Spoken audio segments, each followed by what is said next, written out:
supporting your country is probably the one thing that all of the parties in the UK Parliament can agree on right now. British politicians understood that Russia is actually a threat to their country. Up to date, United Kingdom remains one of the second largest donors of Ukraine assistance in military aid, followed by other countries and leading right after the United States. Hello and welcome to Ukraine in Flames, a special project by Ukraine Media Center and NGO Euro-Atlantic Course. I'm your host, Maria Romanenko. Today we will speak about the support that the United Kingdom has provided to Ukraine. As of 15th of August this year, 115,000 Ukrainians have arrived to the country through the government support schemes launched in March. The UK is also one of the 5 biggest weapons suppliers of Ukraine since the start of 2022. We will discuss this and the economic and humanitarian support of Ukraine by the UK in today's program.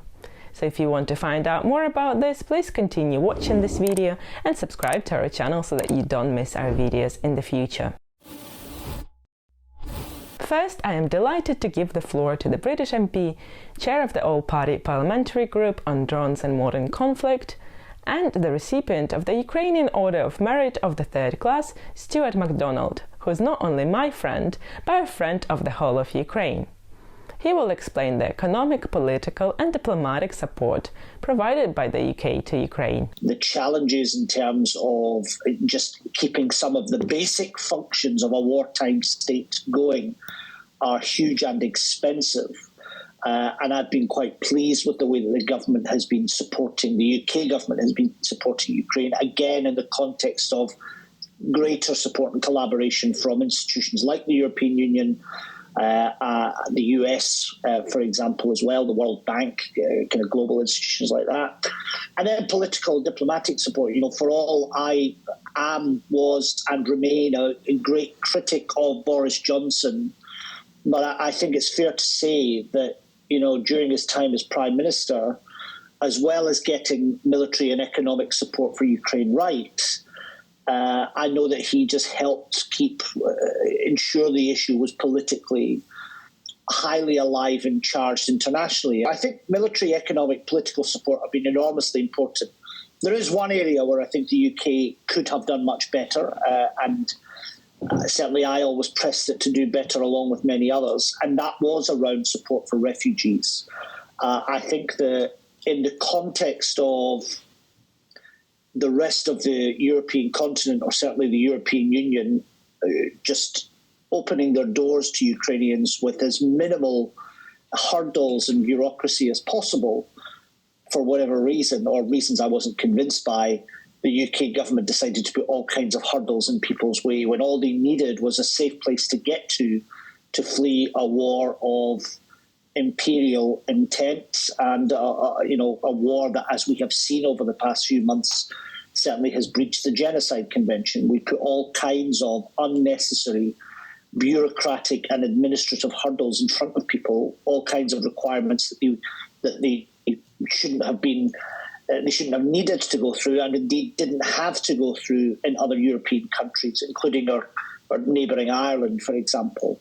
So I think good on military support, good on economic support, good on political and international diplomatic support.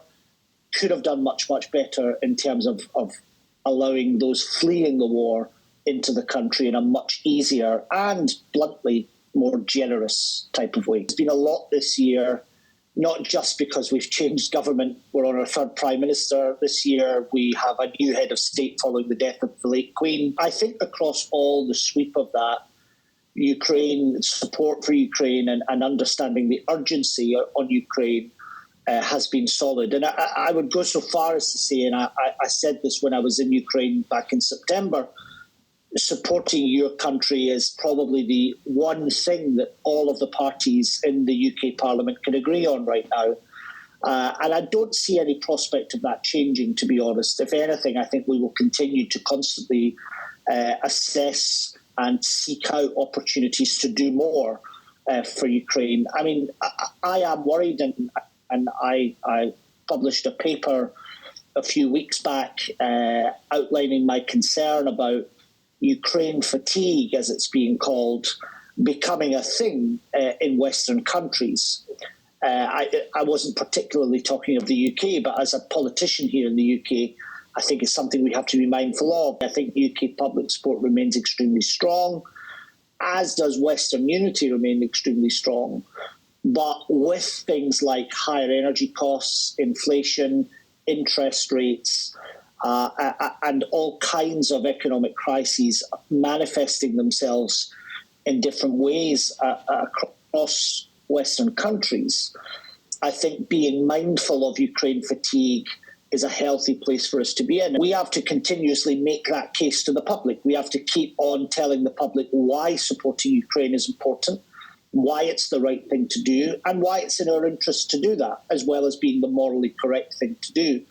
But secondly, I think governments, national governments, need to seek to use all of the economic and political levers of power at their disposal to kind of shield the public from the worst economic excesses of the war, high energy prices, the global inflation issue, these types of things. I would argue that the UK government isn't currently getting that balance right. I think it's very good on explaining why supporting Ukraine is important, but I think they've proven less good on shielding the public from the worst effects of the war, the worst economic effects of the war. Orysia Lutsevych is the head of Ukraine Forum at London-based think tank Chatham House.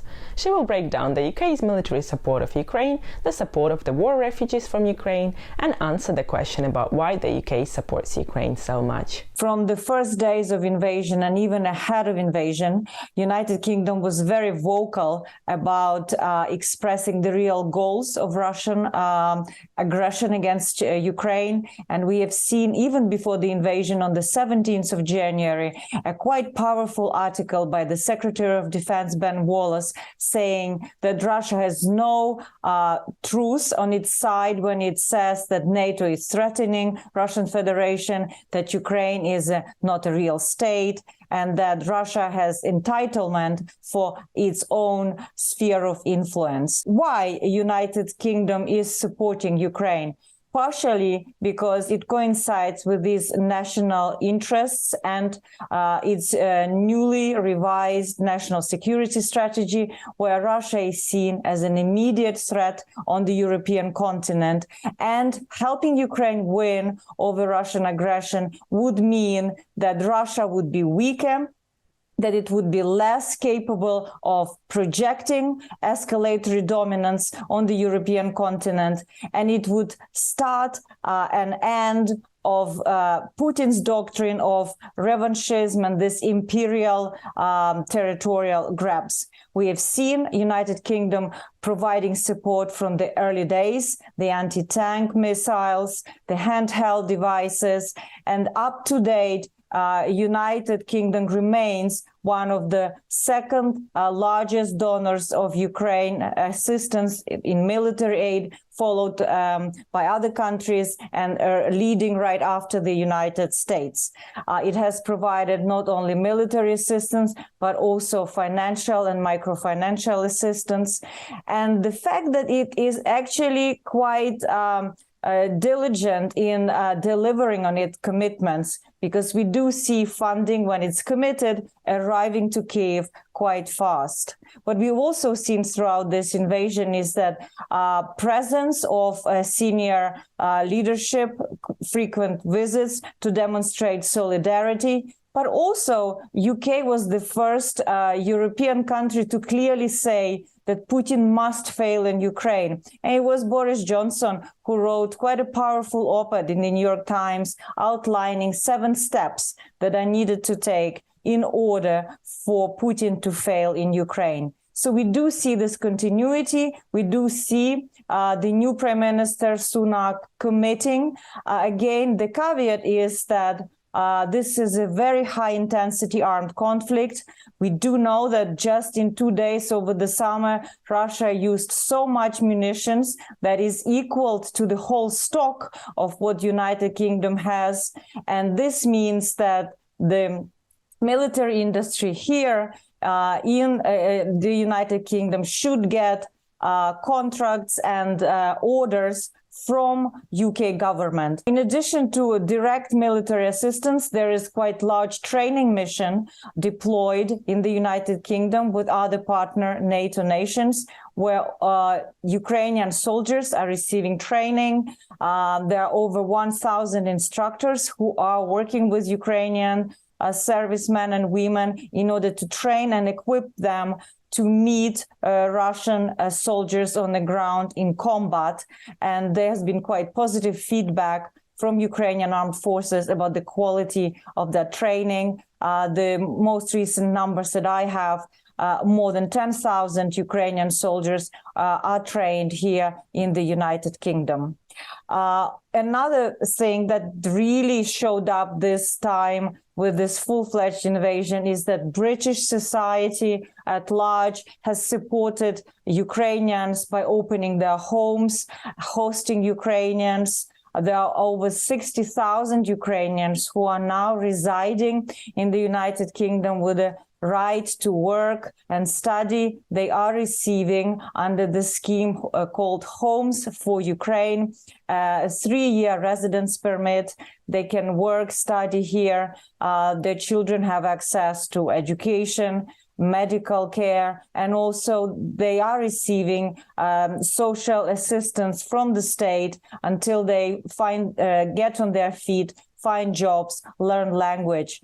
Although, of course, this is nothing compared to refugees from Ukraine that live and work in the European Union. So British civil society was quite involved from the first days of war, first trying to ensure that Ukrainians can flee into United Kingdom from Russian shelling as easy as possible. There was the whole roster created of those families who are willing to take Ukrainians on board, but also there was a quite strong advocacy campaign to make it easier for filling in all the documents. There's also a vibrant Ukrainian diaspora community that dates back from old diaspora after the Second World War, British-Ukrainian Society, the Association of Ukrainians in Great Britain that are providing a lot of humanitarian assistance, also gathering funds to support Ukrainian armed forces, but also newly set up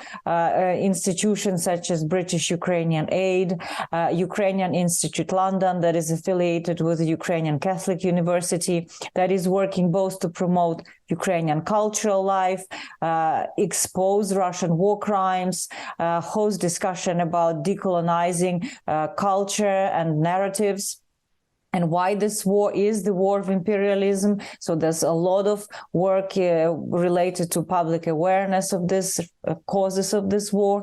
And finally, British civil society organizations such as Action Aid and others, Rescue Committee, International Committee of Red Cross, are providing assistance through their programming to Ukrainian refugees, trying to integrate them into communities, provide language courses, placements for jobs. So there's quite a lot of assistance available, but I think there's still a remaining issue of having enough financial subsistence to rent housing independently, to learn the language, to find the job, whereas the cost of living and inflation is increasing everywhere. European economy and British economy is struggling. There is recession. So there's a lot of pressure for resources. That is why Ukrainians need to stick together and make sure that there's assistance that is available for those who stay in Ukraine to support during the difficult months of winter, and for those Ukrainians who flee to make sure that they can build new life and get on their feet while this war lasts. Finally, international affairs journalist Yehor Brailian will highlight the continuity of the UK's support of Ukraine in 2022 and tell us what the UK and Ukraine have in common, apart from the first two letters. When Boris Johnson was British Prime Minister for 3 years, He has revisited British foreign policy towards Moscow, and after Britain left the EU at the beginning of 2020, London became more active in the region of Eastern Europe, and we can see this tendency very clearly in Ukraine. And British politicians understood that Russia is actually a threat to their country, and that's why Britain needs to do more to provide security in the Eastern Europe. And when we speak about British military support of Ukraine, we have to remember about the providing of military equipment, especially anti-tank military equipment and law, also other air defense system, M270 artillery systems, and also I want to mention Operation Interflex. It's a new operation of training of the armed forces of Ukraine on the territory of Great Britain. No matter who is the Prime Minister of Great Britain, Boris Johnson, Liz Truss or Rishi Sunak, they all in the same way help Ukraine, and this institutional memory is crucial for British political culture. And that cause, which was formed during Johnson's premiership, is still actual and relevant now. And the new British Prime Minister Rishi Sunak, his first official visit, his first international official visit was to Kiev.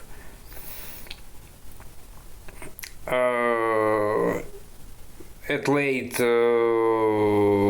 November this year, and it's very symbolic that the first international visit of British Prime Minister was to Kiev, not to Washington, not to Brussels, not to other countries, but to Kiev. Finally, I want to say that Ukraine and Great Britain has a lot in common. For example, Ukrainian Stefan Terlecki was the economic advisor of British Prime Minister Margaret Thatcher, and Welsh engineer John Hughes actually found Donetsk city, which was named Lutsevych after his name. And the first railway on the Ukrainian territory was built by the British Army during the Crimean War in the middle of the 19th century. And knowing this, we can build our common future, Ukrainian-British future. You've been watching the special project by Ukraine Media Center and Euro-Atlantic course dedicated to the Russian-Ukrainian War, Ukraine in Flames. In our pinned comment, you can find information on how you can help Ukraine fight Russian aggression. If you find our work useful, please subscribe to our channel, like and share this video.